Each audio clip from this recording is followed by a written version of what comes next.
1 महीने बाद से पढ़ना शुरू करेंगे, उनका गैप होता है, वो काफ़ी सारे बैकलॉग्स के स्ट्रेस, मार्क्स कमाना टेस्ट में, ये सारी प्रॉब्लम्स को क्रिएट कर देता है। But 100% false statement. Hi, if you are a class 11 PCM student, then this video will might save your whole academic year of class 11. ठीक है, जब मोस्ट ऑफ द बच्चे जब क्लास 11th में एंटर करते हैं तो वो यूँ सोचते हैं कि 1 महीने बाद से पढ़ना शुरू करेंगे, क्या ही हो जाएगा। बट वो जो 1 महीने का जो उनका गैप होता है, वो काफ़ी सारे बैकलॉग्स क्रिएट कर देता है, अननेसेसरी स्ट्रेस, मार्क्स कमाना टेस्ट में, ये सारी प्रॉब्लम्स को क्रिएट कर देता है। बट अगर आप इस वीडियो के अंदर आए हैं तो मुझे लगता है कि आपकी क्लास 11 का भी हाल कुछ ऐसा ही चल रहा है। तो आपको बस कुछ नहीं करना है, आपको इस वीडियो को एंड तक देखना है एंड मैं आपको मिस्टेक्स बताऊंगी जो मोस्ट ऑफ द स्टूडेंट्स करते हैं उनकी क्लास 11th में। So without any further delay let's get started. सबसे पहले मैं अपना इंट्रो दे देती हूँ। I am Varsha, a class 12 PCM students, and I am going to share my journey of class 11th and I am going to tell the mistakes that I did in my class 11th। ठीक है, and उनसे मैंने बहुत कुछ सीखा है। ठीक है, तो स्टार्ट करते हैं। सबसे पहला हम लोगों की होती है mistake number 1, which most of the students think that. हम लोग ये सोचते हैं कि जब हम क्लास 11 में आते हैं तो क्लास 11 भी बिल्कुल क्लास 10th की तरह ही होगी, which is 100% false statement. Because class 10th जो थी वो काफ़ी ईजी थी as compare to class 11th, क्योंकि क्लास 11th का जो सिलेबस है वो काफ़ी ज़्यादा बढ़ जाता है as compare to class 10th। हम क्लास 10th में अगर चाहें तो एंड मोमेंट पर पढ़कर भी अपने सिलेबस को अच्छे से कवर कर सकते हैं, but in class 11th it is not going to happen. Because class 11th में इतने सारे कॉन्सेप्ट्स हैं। अगर आप PCM की ही बात करें, फिजिक्स हो गया, केमिस्ट्री हो गया, मैथ्स हो गया। फिजिक्स में हम लोगों की बहुत सारे चैप्टर्स हैं, कॉन्सेप्ट्स हैं। अगर आप उनको अच्छे से रिवाइज या फिर पढ़ोगे ही नहीं, then you will not going to do well in your class 11। ठीक है, एंड केमिस्ट्री में भी काफ़ी सारे चैप्टर्स हैं। यूँ नहीं है कि वो ईजी चैप्टर्स हैं, ईजी नहीं है, हमको उनको टाइम देना पड़ेगा, है ना। उन पे क्वेश्चंस प्रैक्टिस करनी पड़ेगी, जब ही जाकर वो आप उनको एक्सेलरेट कर पाएंगे, उस चीज़ में मास्टर कर पाएंगे। ठीक है, एंड सेकंड मिस्टेक जो बहुत सारे स्टूडेंट्स सोचते हैं कि हम लोग एक NCERT को तो इग्नोर कर देते हैं, and most of the students class 11th में आने के बाद अपने करियर ऑप्शन में चुनते हैं कि हाँ वो JEE की तैयारी करेंगे या नीट की तैयारी करेंगे। Most of the science students, ठीक है, आई एम टॉकिंग अबाउट। तो वो लोग सोचते हैं कि हम NCERT को स्किप कर रहे हैं, that then we are not doing a very big mistake. But उस टाइम पर वो काफ़ी बड़ी मिस्टेक कर रहे होते हैं, क्योंकि जो NCERT बनाई गई है वो हमारे बेसिक्स को क्लियर करने के लिए बनाई गई है। And when we skip the NCERT we forget to clear our basics. And जब हमारे बेसिक्स ही क्लियर नहीं होंगे तो हम लोग आगे मूव ऑन अच्छे से नहीं कर पाएंगे। बेसिक्स क्लियर होना बहुत ज़रूरी होता है। एंड अगर हम कॉम्पिटेटिव एग्जाम्स की भी बात करें तो उनमें बेसिक्स की तो काफ़ी ज़रूरत होती है। तो आपको क्या करना है, आपको NCERT स्किप नहीं करनी है, आपको NCERT के साथ साथ चलना है, NCERT को फॉलो अप करना है, तभी आपका ये सारा 11th का जो पार्ट है वो अच्छे से कवर अप हो पाएगा। ठीक है, एंड फिजिक्स में तो आपको बहुत अच्छे से ध्यान देना चाहिए NCERT पे, physics and chemistry both. Chemistry में ऑर्गेनिक पार्ट के लिए केमिस्ट्री की NCERT is the best book, I will recommend you. ठीक है, एंड मिस्टेक नंबर 3, ठीक है, making unrealistic time tables. Because हम लोग सोचते हैं कि हम लोग सुबह 5 बजे उठ जाएंगे, बट ऐसा तो कुछ भी नहीं होता है। मेरी लाइफ में मैंने भी ये मिस्टेक करी थी। मैं सोचती थी कि मैं 5 बजे उठ जाऊंगी, बट ऐसा कुछ नहीं होता था।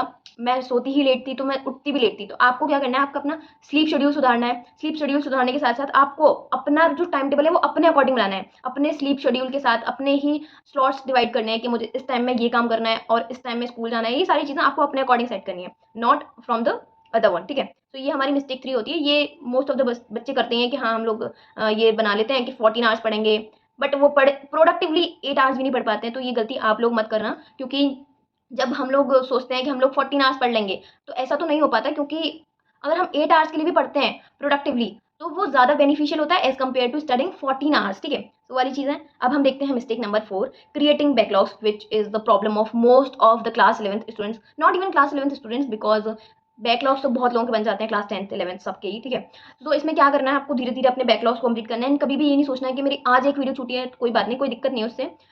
हमें अपना डेली डेली अपने क्लासेस को लेना है, सीरियसली अपनी पढ़ाई को लेना है, because class 11th and 12th is most important class which will decide your future and career, you know. And आपको कभी भी ये नहीं सोचना है कि मैं आज क्लास स्किप कर देता हूँ। अगर आपको किसी हेल्थ इशू की वजह से क्लास छोड़ना पड़ रहा है then that's a different thing. But आपको अगर कुछ अपनी मौज मस्ती में ही लगे पड़े हो और क्लास छोड़ रहे हो then that is not going to work for you. ठीक है, तो आपको क्लास नहीं स्किप करनी है। एंड अगर आपके बैकलॉग्स क्रिएट हो गए तो मैं उसके ऊपर भी वीडियो बनाऊंगी, आप उसको भी देख सकते हो। ठीक है, and I am going to tell you mistake number 5। So वो है नॉट प्रैक्टिसिंग फिजिक्स न्यूमेरिकल्स। हम लोग क्या सोचते हैं, हम लोग अगर फिजिक्स में न्यूमेरिकल्स प्रैक्टिस नहीं करेंगे, थ्योरी वाला पोर्शन कर लेंगे तो ऐसे तो फिजिक्स नहीं होगी। बिकॉज फिजिक्स में सबसे ज़्यादा इंपॉर्टेंट है न्यूमेरिकल पोर्शन। न्यूमेरिकल पोर्शन में हम लोगों को काफ़ी ज़्यादा टाइम देना पड़ता है। एंड अगर हम बात करें, कॉन्सेप्ट्स काफ़ी ज़्यादा हम लोगों को क्लियर होने चाहिए हमारी फिजिक्स पोर्शन में। ठीक है, तो आपको हमेशा फिजिक्स में हमारा PYQ सॉल्व करनी चाहिए, NCERT क्वेश्चन प्रैक्टिस करनी चाहिए बेसिक्स के लिए। ठीक है, एंड अगर आप PYQs वगैरह देखते हैं किसी कॉम्पिटेटिव एग्जाम्स के लिए तो आपको PYQs प्रैक्टिस करनी चाहिए, लाइक JEE एंड नीट, है ना। तो ये वाली चीज़ें हैं। एंड जितने ज़्यादा आप न्यूमेरिकल सॉल्व करोगे उतनी ज़्यादा आपकी फिजिक्स मास्टर होगी। ये वाली चीज़ मैं आपको आज ही बता रही हूँ, क्लास 12th के लिए भी यही लाइफ सेवर है फिजिक्स के लिए। ठीक है, अब हम बात करते हैं मिस्टेक नंबर 6, जो कि मैं भी करती थी मेरी क्लास 11th में। मैं क्या करती थी, कॉन्सेप्ट्स को याद करने की कोशिश करती थी इंस्टेड ऑफ लर्निंग इट। मैं सोचती थी कि अगर ये छोटा सा कॉन्सेप्ट है, मैं इसको याद कर लूँ तो कितना जल्दी हो जाएगा। मैं मतलब इसको समझ के बहुत टाइम लूँगी, समझने में इतना टाइम लग जाएगा, तो उससे अच्छा है कि मैं इसको याद कर लेती हूँ ना। But this will not going to work, ठीक है। आपको क्या करना चाहिए, आपको खुद से पूछना चाहिए, खुद से क्वेश्चन करने चाहिए कि ये यहाँ पर कॉन्सेप्ट क्यों लगा, यहाँ पर इसकी जगह पर क्या और हो सकता था, ये फॉर्मूला कैसे डिराइव हुआ। तो ये सारी चीज़ें आपको खुद से सोचनी चाहिए, ठीक है। इसके बाद हम बात करेंगे मिस्टेक नंबर 7।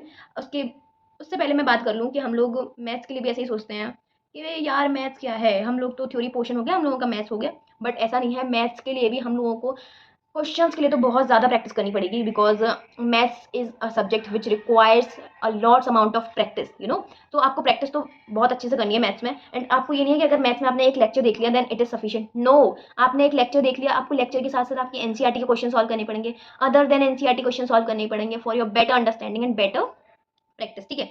तो ये सारी चीज़ें आपको बिल्कुल भी नहीं करनी है, ठीक है। अब हम बात करेंगे mistake number 8, which is not revising your completed syllabus. हम लोग क्या सोचते हैं कि हमने तो पढ़ लिया ना टॉपिक, अब इसको रिवाइज करके क्या ही करेंगे। बट यहीं पर हम लोग बहुत बड़ी मिस्टेक कर देते हैं, क्योंकि रिवीजन एक ऐसी चीज़ होती है जिससे कि हम अगर पुराने टॉपिक को पढ़ लेते हैं तो वो हमारा टॉपिक और स्ट्रॉन्ग हो जाता है, हम लोग उसको और अच्छे से याद रख पाते हैं। तो आपको ये गलती नहीं करनी है। अगर आपने कोई टॉपिक पढ़ लिया है तो आपको उसको टाइम टू टाइम रिवाइज करते रहना चाहिए। अगर आप उसको रिवीजन में लेते रहेंगे तो वो आपको अच्छे से याद रहेगा। जैसे कि अगर आपने इक्विलिब्रियम में कोई टॉपिक पढ़ा है तो आपको वो चीज़ें रिवाइज करने के साथ ही याद होंगी, ठीक है। इक्विलिब्रियम हो गया, थर्मोडायनेमिक्स हो गया, तो ये सारे इंपॉर्टेंट चैप्टर्स हैं जो कि रिवीजन मांगते हैं। And not only these chapters, most of the chapters, every chapter requires practice, you know. And अब हम बात करेंगे mistake number 9, which is comparing your self with others. हम लोग सोचते हैं कि उसने इतनी जल्दी अपना चैप्टर कंप्लीट कर लिया, हमारा क्यों नहीं हुआ है। बट ऐसा कुछ भी नहीं है। आपको कभी भी अपने आप को कंपेयर नहीं करना है। आपको अगर अपने आप को कंपेयर करोगे ना तो आप अपने आप को डिमोटिवेट कर रहे हो। अपने आप को डिमोटिवेट करोगे तो आप पढ़ाई अच्छे से नहीं कर पाओगे, ठीक है।